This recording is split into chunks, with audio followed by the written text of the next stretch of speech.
Okay, so it's time for our second afternoon talk by Raphaël Danchin from the Université Paris-Est de Créteil. And he will talk about homogeneous Navier-Stokes equations via dynamic interpolation. That's right. Thank you, Cyril. Thanks a lot for organizing this conference. So thanks to the organizers and thanks to Alexis to giving them the opportunity to organize, to have this conference organized. I think that all of us appreciated the variety of topics that have been treated so far. As regards techniques, there are two techniques that have not been so present until now. It's Fourier analysis and interpolation. So I will refrain from talking about Fourier analysis today. But there will be interpolation, both complex and real. So maybe I should say a few words on Alexis. I never worked with him, but however, I know him for a very long time, more than 25 years ago, I think. We were attending the same informal seminars in Jussieu or École Normale Supérieure at the end of the 90s. They were organized by Yann Brenier and Joachim Chemin, and maybe also Benoît Pertam, I'm not sure. And since then, we met several times, many times even in conferences, in particular in conferences that are organized in the south of France most of the time. And, and I really appreciated the active contribution of Alexis and his reliability, because when he is a conference, he's all the time, doesn't cancel at the last minute, for example. So thanks for that. Okay, now let's start the talk. So I will maybe, I don't know what is optimal to use first, this one, not here. Okay, this one is not very convenient. Okay. So I start with the Navier-Stokes equation, the classical one that you all know. Okay, 0, divergence 3. So in all the talk, I will be in a, okay, let's simplify. Let's say that we are in a dimension 2. But in fact, or in R2 to simplify for simplicity, but two-dimensional domains will give more or less the same results. And then I will add some modification of it.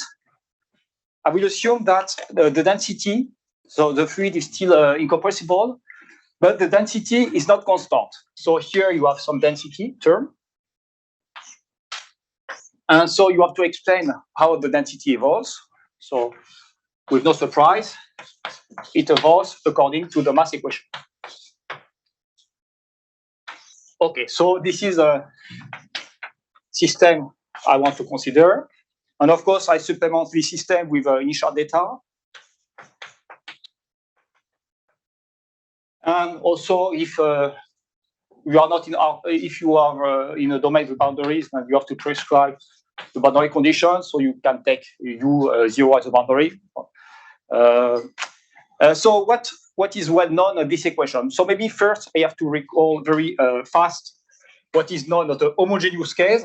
So homogeneous doesn't have the same meaning as for the Boltzmann equation, as you can guess.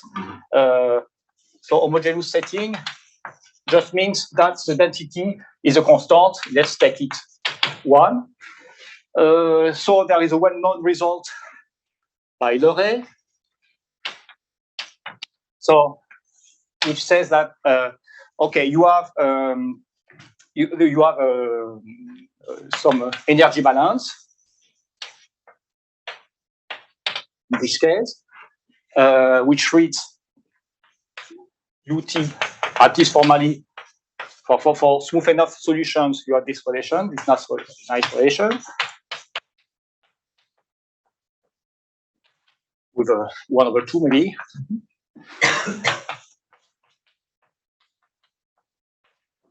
Okay, and so what the result says that whenever you take initial velocity in L2, and also divergence free, sigma is notation for divergence free, then there exists a global solution satisfying the energy inequality. So I change it slightly. So this result has been first proved in dimension 3, in the R3 by Leray. Then it turns out that the techniques and the result is quite robust. Yeah, it may be proved in any domain, any 2 or 3 dimensional domain, for example, and even a higher dimension. So I will not exactly be interested by Loray's result, but more by the uniqueness issue for finite energy solutions. And I will concentrate on the two-dimensional case. So in 2D case, you have uniqueness. And uniqueness, to my knowledge, has been first proved by Danchin.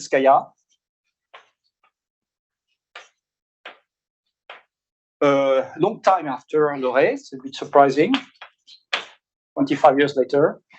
And maybe the reason why that's, if you want to prove uniqueness in a non-linear system, the most classical method, I don't even know if there are other methods, you take 2 solutions and you try to compute some norm of the difference between the 2 solutions. So when you do that in a Navier-Stokes equation, so you will have something, the system which is satisfied by the difference between the 2 solutions is almost the same up to some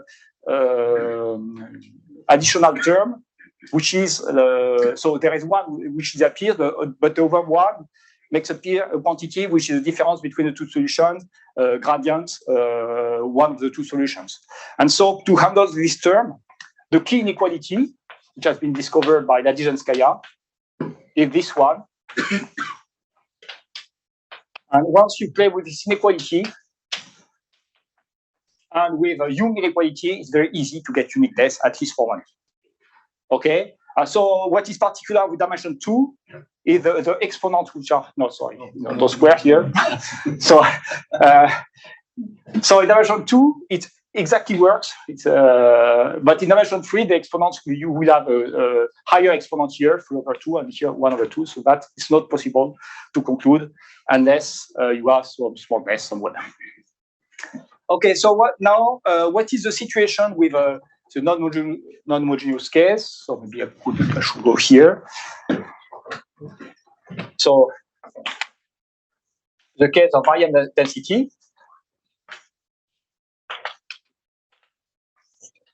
So you still have energy balance, which is almost the same. Okay, so the physical meaning is the same, except that the kinetic energy now depends on the density.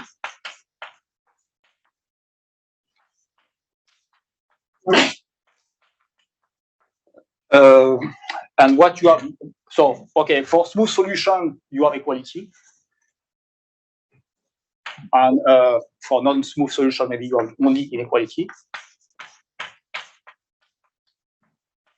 But you also have some relations that involve the density.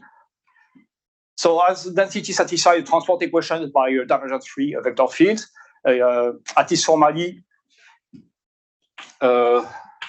all the Lebesgue norms and also the infimum of rho are conserved.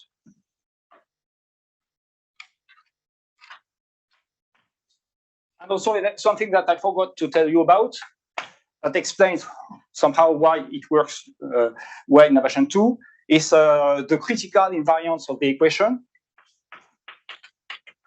Not the critical, the scaling invariance.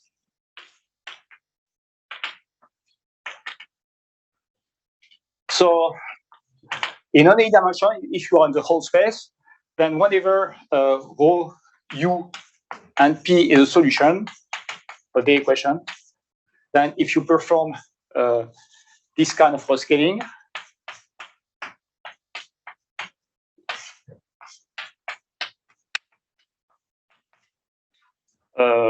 you also have a solution. Whenever here you have a solution, here it's also a solution provided you modify the initial data accordingly. So in particular, what you can see is that it's especially in dimension 2, in dimension 2, when the energy balance is critical. I mean, it has this invariant. So in 2D, the energy is critical. And in higher dimension, it's not. Okay, so it explains why it works better here. But also, if you look at the density, a typical critical space for the density is the LFT norm.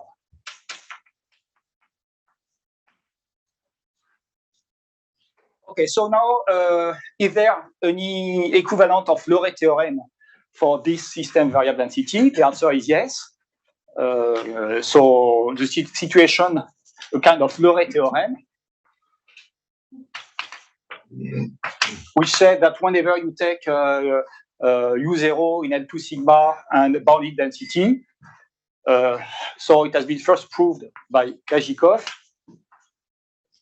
in a very short note in Russian in 74. So he considered the case where U0 is L2 sigma, and he assumed that the density, of course, I forgot to say to you, but density is clearly has to be non-negative. So he did a stronger assumptions. He assumed that it was bounded and also bounded away from 0. And so in that case, he proves a kind of equivalent of Loret theorem. I don't, probably his result was in dimension 3, I don't remember, but it works also in dimension 2. So this result has been proved by Jacques Simon, who was able to consider the case where there is positive vacuum. And then Pierre Millions.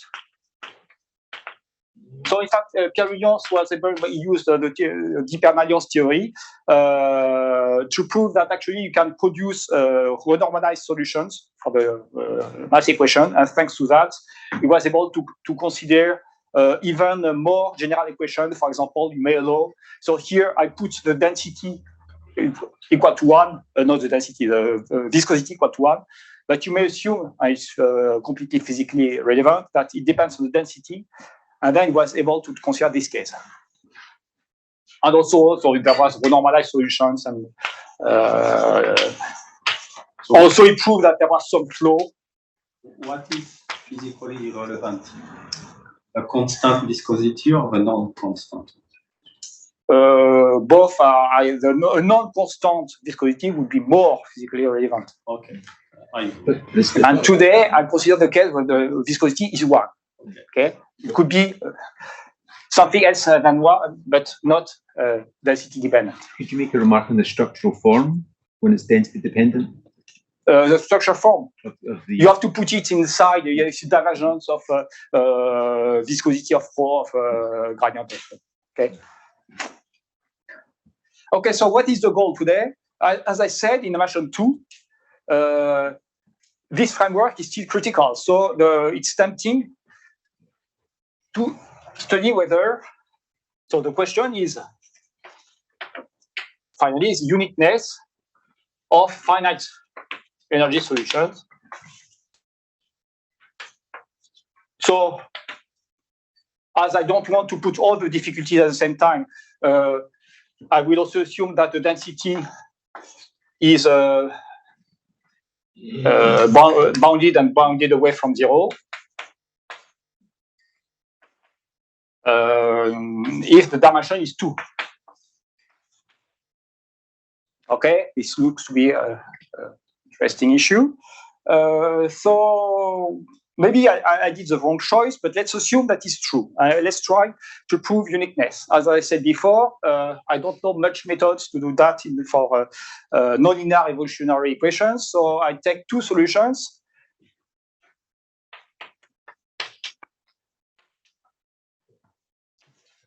So I take 2 solutions with the same data, and I try to estimate the difference. So there is one difficulty that immediately appears when you look at the mass equation, because if you denote by delta rho the difference between the 2 solutions, same notation for velocity. So you see that the difference between the density satisfies the transport equation with a source term.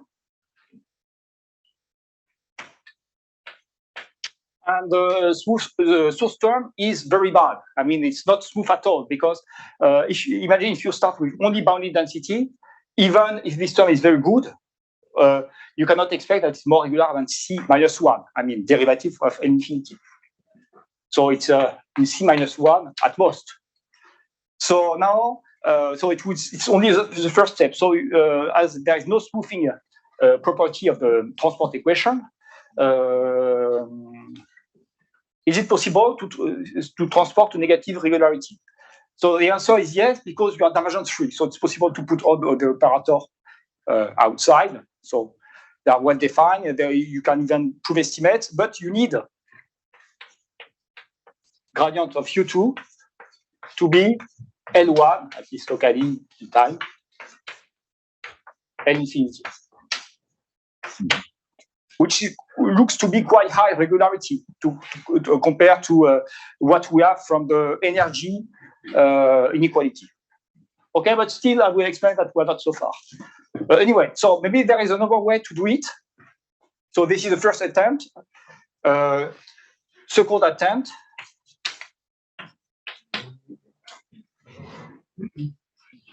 Use Lagrangian coordinates.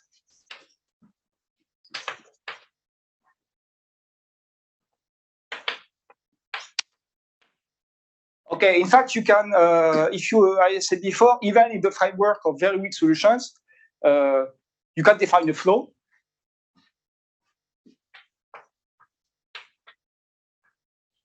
And in some sense, you can prove that if you follow particles by the flow,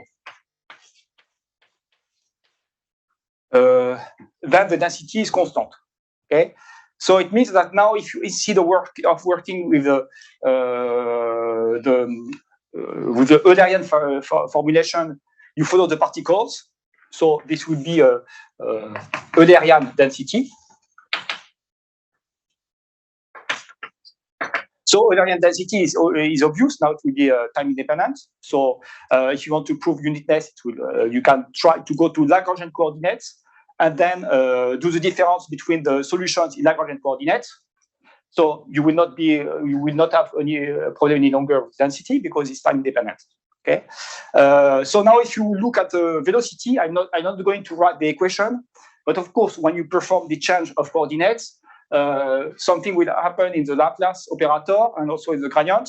So there will be some coefficients, and the coefficients depends in particular on the gradient of x. And you will see immediately that if you don't have this condition, then you are lost. Okay. I don't claim that you need this condition to define the flow. You can do it under weaker assumptions.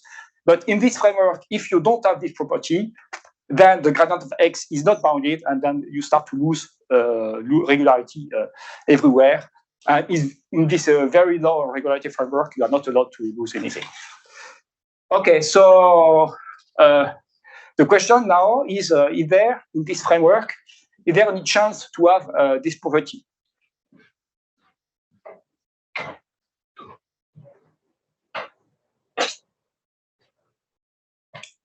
So I will first consider a simpler model, a really simple model. So the question is, let's start with just a heat equation. Is it true that if you start, you're on dimension 2, you start with L2, is it true that this is in L1, L infinity? In fact, the answer is no, because this sorry, I forgot the semi-group.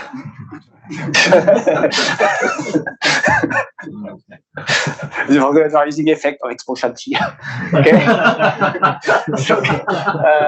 Okay. So this property is equivalent. You can take it as a definition of the Bézier space B minus 1 infinity 1. You can take this even as a definition, and it's not true. Well, it's not included. So for so-called generic data, it will not work. Okay, so at this point, there are two strategies. Either you say, okay, so I'm not able to prove uniqueness by this way, so maybe it's false. Sorry, what's the equivalent on the left-hand side? You did not write Something is missing in the left. L1. In the left. Here? No, gradient of Line below. no line below. Yeah. Left. Gradient of this? Yeah, this is property. Yeah. Sorry. Okay, so this is equivalent, sorry. The definition of Taylor space. Okay, so so the choice that I'm going to do today is not to address this uniqueness question, but to cheat a little to see to see what kind of improvement of regularity you can do in order to get this property. And once you get this property, trust me, well, even it's a bit technical, once you get this property, it's possible to get uniqueness. So I don't want to touch to the density. I want to keep the density only bounded and bounded away from zero. And I also want to have U0 in a space which is critical and as close to L2 as possible. So for those of you who are familiar with real interpolation, interpolation is a magic tool that allows you to improve some embedding or functional inequalities in situations where in general it doesn't work. So typically, of course, you don't have to be too far, otherwise there is no chance. But here, maybe it's not obvious here because here you only have L2, H2, H1 control, which seems to be quite far to L1 and infinity. But in fact, there is a way. Maybe I will show you in a moment. Without asking more regularity, you can start to play with power of time, and you can prove quite easily that U is L1 weak in time with values in H2. So you only at the same level as the property that you want to prove. Okay, so what is real interpolation? Maybe I can try the German technology. And I can even try to talk when I erase.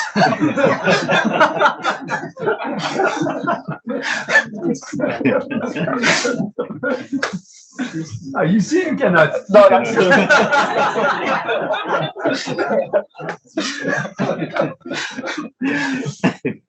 okay, so no, I was too confident. So how can I optimize this? Yeah, it's not so easy. Okay, so maybe real interpolation. I will just give the definition that I need. So I will use the definition by atomic decomposition because it's very convenient for what I am going to do. So I am in a general setting. I have two Banach spaces, which are embedded in some ambient space. And then I want to define this space. Okay. So I will just interpolate, we take the middle distance between the two, because this is the only definition that I need. So it's a subspace of the sum of the two spaces, which consists in the, so it's a set of A, which are the sum of two spaces, that can be decomposed into a countable sum of Aj. So each Aj is in the intersection of the two spaces. And then you also ask that, so there is a first quantity, which is this one. So where you take the first space, x0. So you ask that it is finite. And there is also a second quantity, which pertains to the overspace.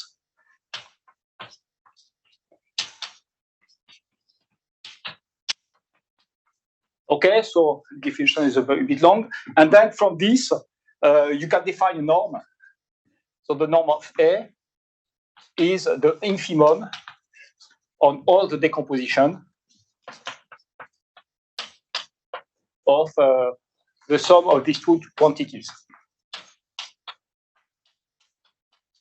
So sometimes called atomic decomposition, because the pieces AJ are called atoms. Okay, so it's very general.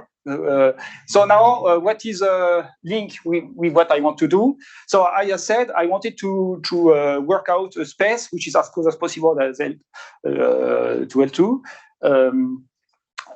but with nice properties. So if I see essentially two possibilities. If I want to stay in a critical spaces with a scaling invariance, either you play with the regularity index or you play with the Begg index. So there are two choices. So the first choice would be to take the interpolation. So I take LP, x0 LP, and x1 the conjugate. And if you do that, you obtain a Lorentz space.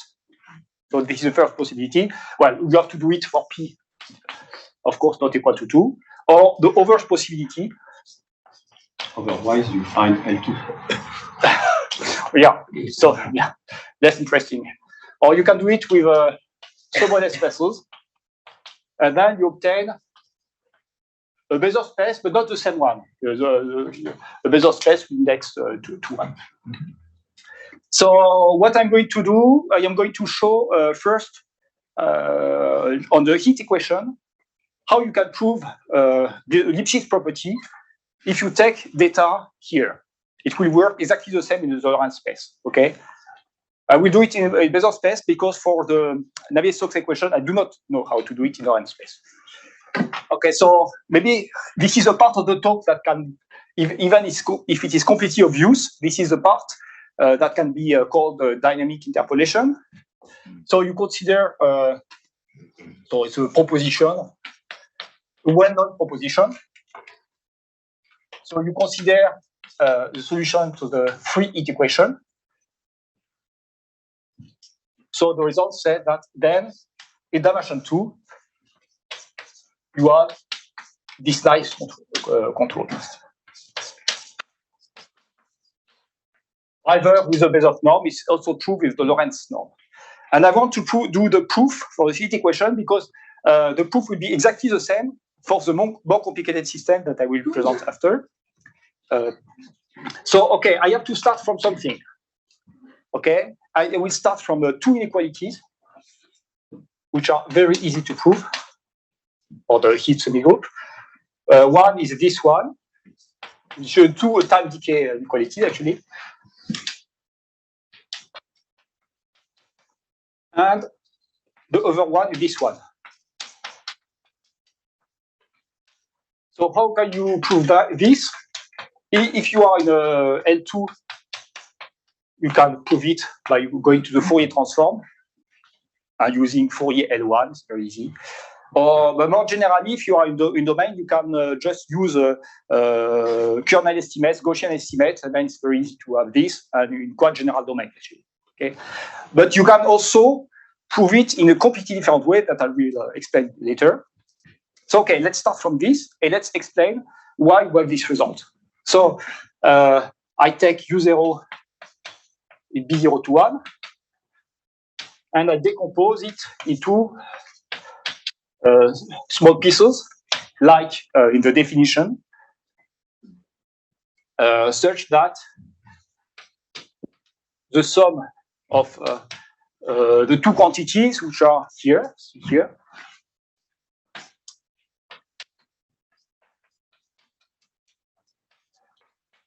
is, let's say, smaller than twice the Bezier norm. So now I make every piece evolve through the heat flow.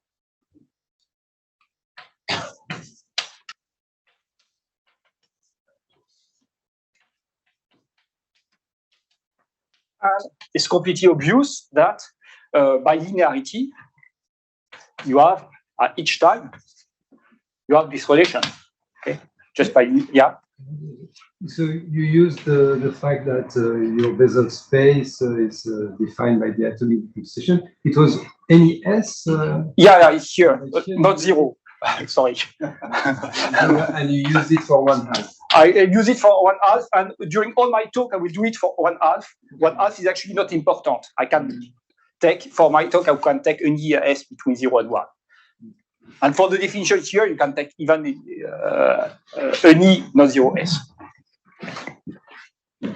Okay, so by using S, you have this. So, so you have this obvious inequality. And now, so you see, I am not very precise. Just use triangle inequality. And so now I only have to bound each piece, and I do it by splitting the integral into 2 parts, thanks to Charles relation.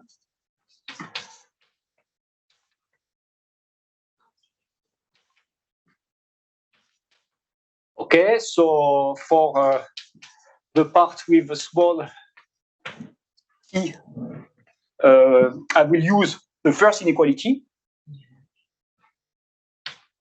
So up to some constant, we'll have U0j.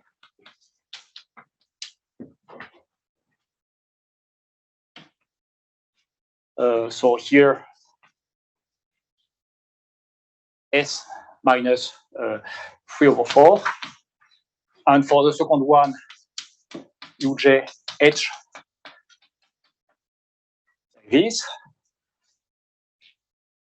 So for this one, I take the minus 5/4. So, so the first one will give you, there was plenty of water.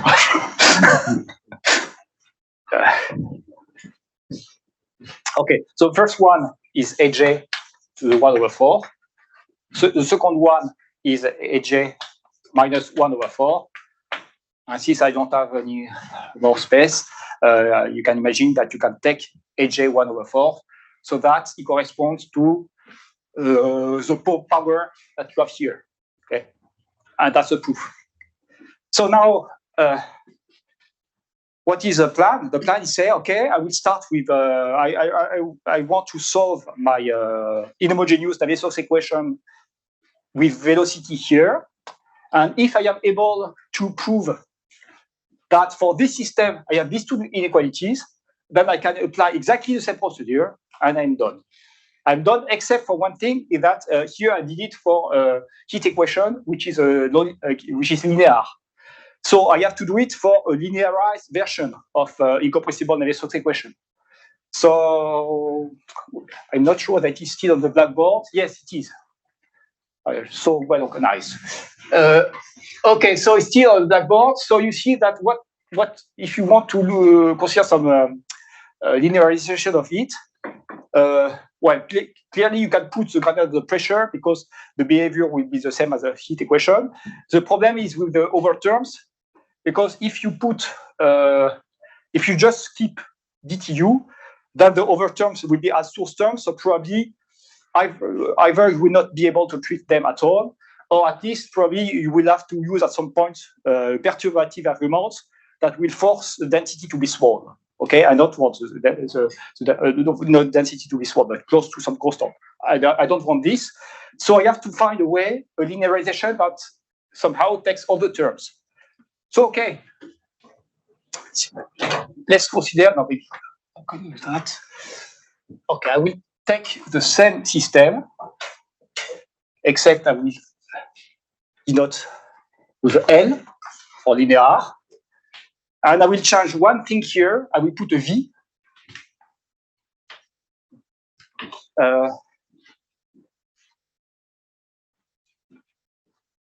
Okay, so now my linear system is just composed of the first two equations. And rho and V are given now. Of course, in the very end, I will take V equal U, but for the time being, they are given such that Rho satisfies the transport equation according to V, and divergence V equals 0. Okay. So, and the goal, so that maybe it's what I want to do now to explain. Raphaël, Yeah. it's not like the linearization, because you should have another term related to U moyenne V. So you I don't know if it's a linearization, it's a linear system, okay? It's a linear system that will behave like I want. So it behave, in the end, I will, the final step would be to take V equal U. Okay. Except that well, in different steps, I really need to consider something which is linear. So the goal is to prove these two inequalities.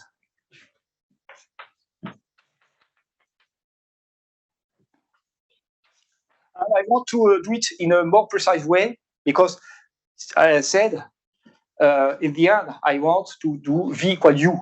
Okay, so I want to specify the dependence with respect to V and rho. So the dependence will be. So I am going to explain what it means. So this one and the second one will be this inequality. So with again this type of constant with U0 H minus 1/2. So this is the aim. Okay, let me explain the meaning of this constant. Here, it's very important that these notations are just the infimum of rho, which is assumed to be positive, and the supremum of rho.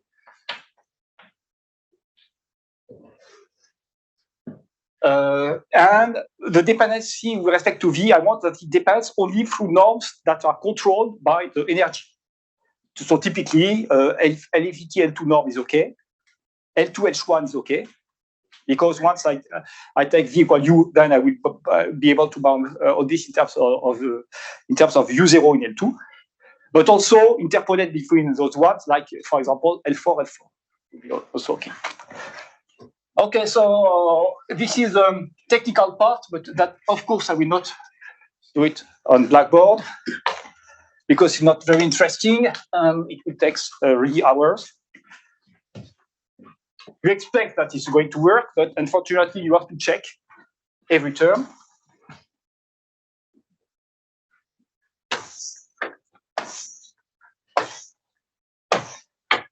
Okay, you're right, it's not easy to talk when you're writing. And I will even take some anticipation. We will erase the next one. Okay, so now what I want to do is to derive a bunch of time-weighted energy estimates. So, is it dry? Almost. So time-weighted. Thanks. Thank you, Mr. Chairman.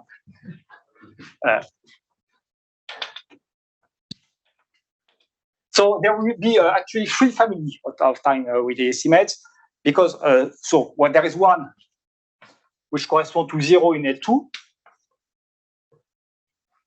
but it's not enough because remember that we have an interpolation space, so we need a negative Sobolev and a positive. Okay, so it will be helpful in many steps to have this kind of energy estimate, but I will also need energy estimates in H-1 and in H1. So H1 maybe is classical, H-1 is less classical. Okay, so U0 in L2, of course you have the energy. Okay, but also you have time weighted with square root of t, but even with t, and even with t 3/2. Unfortunately, I'll have to go to here, and when each time you add power 1/2, then the number of pages of computation double. So this one is very fast. This one's half a page. This one is 1 page. This one maybe 2 pages or even more. But it's doable. So the way you do it, for example, for this one, you take the equation, you take the scalar product with some quantity, and you are done. So which quantity? If you look at the equations, you are not allowed. You want to. The idea of this time weight is to improve the regularity. The problem is that you cannot differentiate the equation with respect to the space variable because you have no regularity at all on rho. So to the space variable, sorry. With respect to the time variable, it's better because you have this relation, and in fact, which is very good. So I need to define a notation. So this is a convective derivative. So the kind of operation which are allowed typically is this one. This is a good operator because it's an operator of order 0. Okay, because why is it of order 0? Because you take one time derivative and then you multiply by t, so you don't need to change the regularity of the data. Okay, so this kind of operator is good because when you apply it to the density, it is 0. Okay, so you can play with this kind of operator several times. And after that, you obtain this family of inequalities. So there will be u square root. Maybe I can write it in a more compact way. Yeah, because time is running. So you can prove this after some pages of tedious verifications. So you have this one. For k equals 0, 1, 2. And you also have something similar, but with +1 for the convective derivative. But only for k equals 0, 1. And maybe something that I forgot to tell you about is that, okay, it's very nice to use only time derivatives, but at some point, when you do the computation, you need to have some space derivative also on u, but you can do it at least up to order 2, just because the equation, the equation, the linear equation, you may look it as a Stokes equation.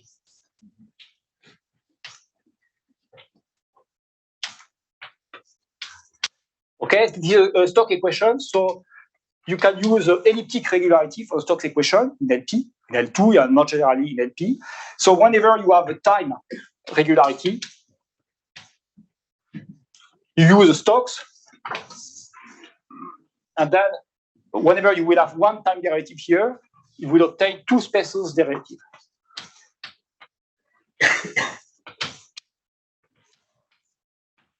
So this kind of box you can use. You have to use it plenty of time. Okay, so this is the first family of estimate.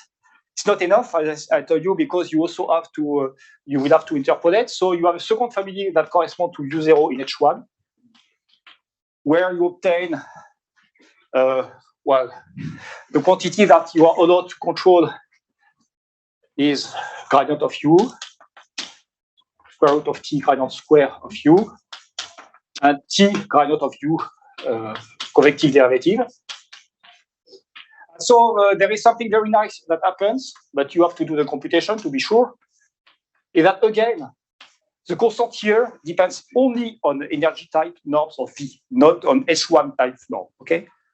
So once V equals U here, you will need only the L2 norm of U. And this is also very important to get the inequality that I want to have. Okay, so the method is more or less the same as here, except that you take less time weight and you compensate by using H1 regularity.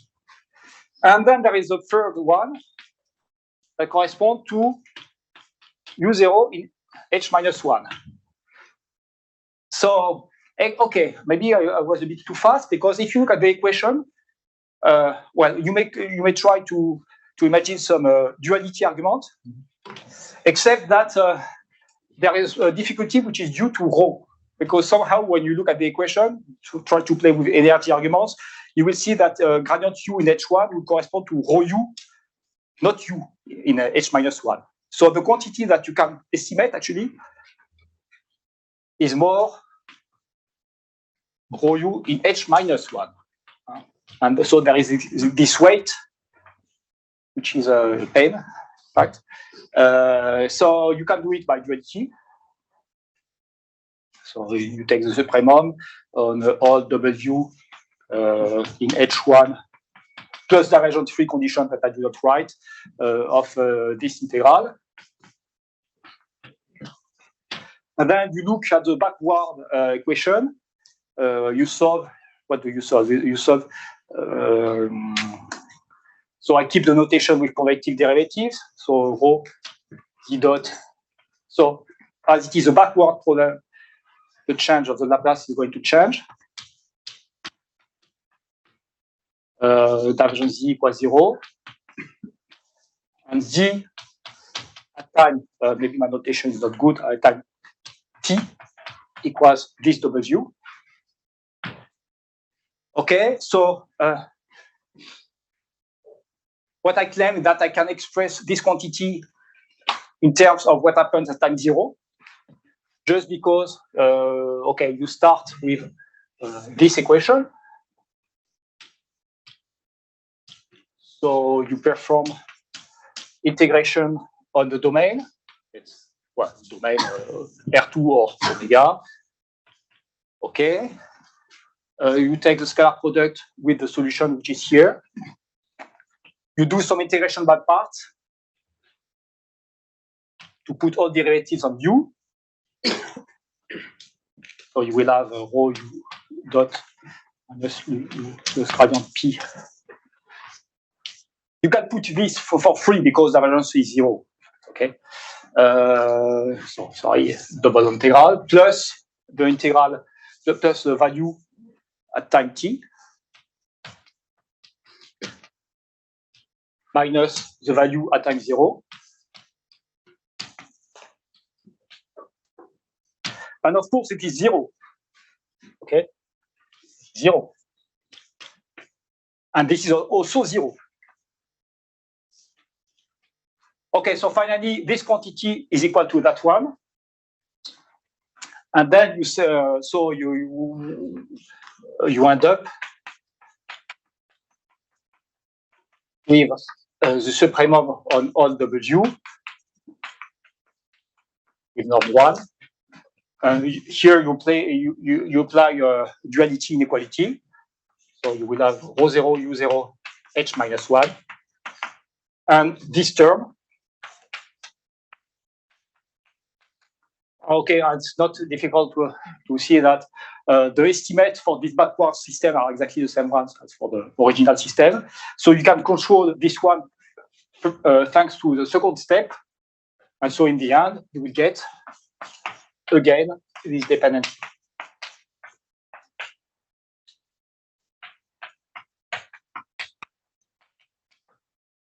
Okay. So we have to accelerate still a little, if possible. Okay, so finally, we got exactly almost what we wanted to have, except for one thing. There is this weight rho. So maybe I have to explain how I can obtain my inequalities. Maybe I will not have the time to explain for the two, just for the one with h 1 over 2.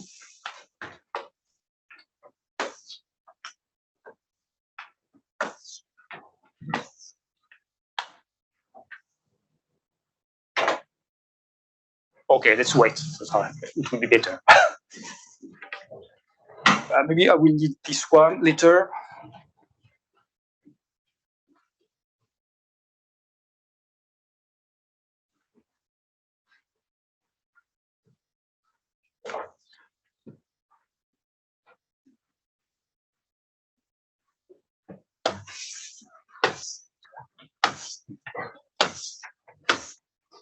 Okay, I'm just going to explain how you can prove the one of proof of this one.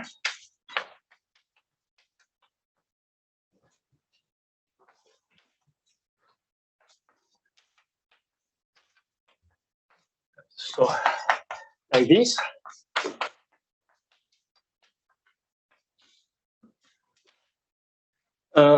Okay, so you start with Gallardo-Nirenberg inequality.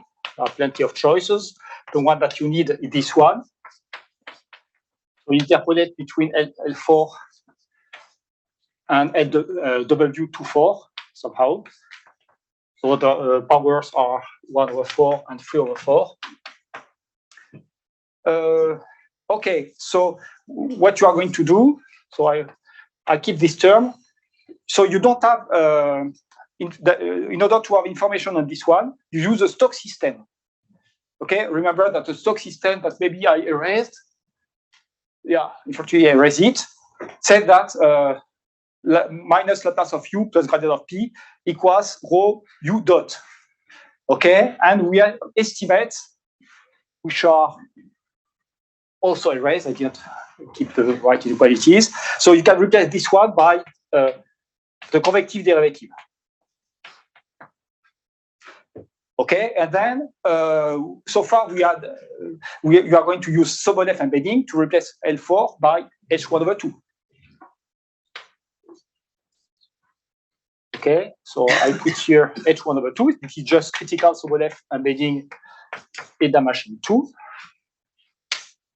And here, in fact, we don't have information on u dot, but rather on a t u dot.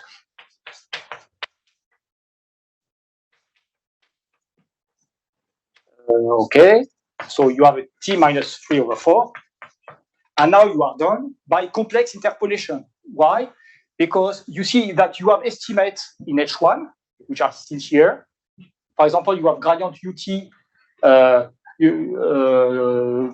bounded by the gradient u0 in L2, and you are the same in L2. So interpolate between L2 and H1. This time it's complex interpolation, and you get for free that your operator maps H1/2 to H1/2 with a time-independent constant. You do the same for the dot, and again, if you multiply by t, as written here, and the corresponding one for in L2 norm, you can also control this by the H1/2 norm, and you are done.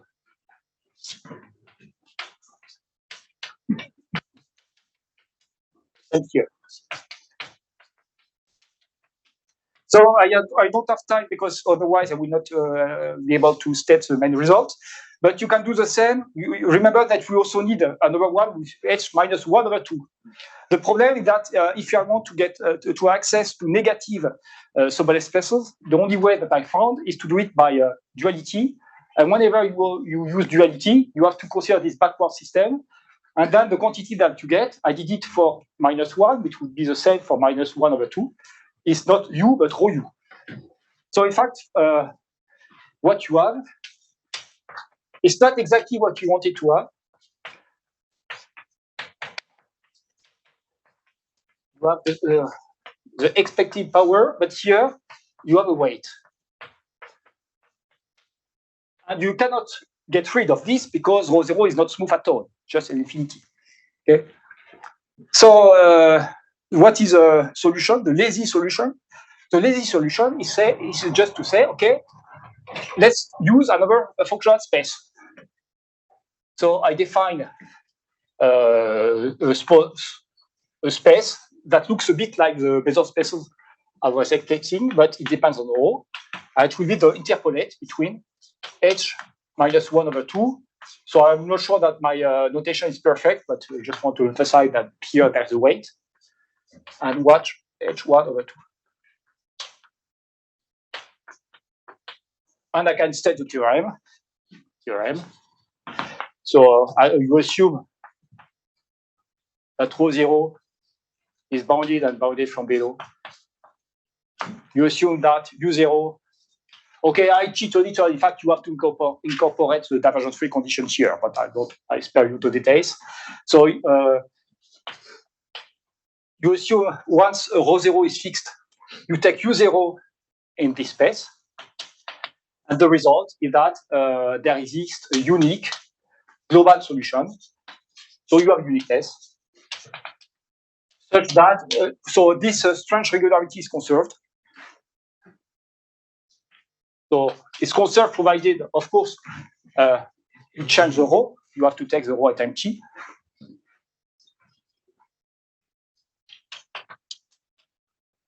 So again, this is going to be bounded by the initial data. And what else? There are plenty of properties which just follow from you have plenty of decay estimates that just follow from the proof. But the important property is gradient U is globally L1 and infinity. And even better than that, if you look at this interpolation argument, you will see that, in fact, you have access to slightly better information. So you can even prove that here it's not, in fact, it's not only infinity, it's continuous somehow. And so the flow is C1. And this is very nice because then all the geometric structure are preserved. If you have a density which is discontinuous along C1 interface, then it's preserved. Maybe just a short comment in the proof. So you may wonder, because this kind of space maybe is not so easy to sell. So you may wonder if it looks like the usual Weser space in some cases. The answer is yes. Of course, if you take this constant, well, it would work. So you may compare it with, so it's always a subspace of, by construction somehow, of L2, at least if rho 0 is bounded away from 0. You may prove that it coincides with B0 to 1 if, of course, rho 0 is constant, but more generally, if rho 0 is piecewise constant along C1, probably Lipschitz, but you can check. So C1 is true along C1 curves. Certainly, it may be improved, but you can also compare this space with other critical spaces which will correspond to a smaller Lebesgue indices, but maybe it's more technical, not so interesting.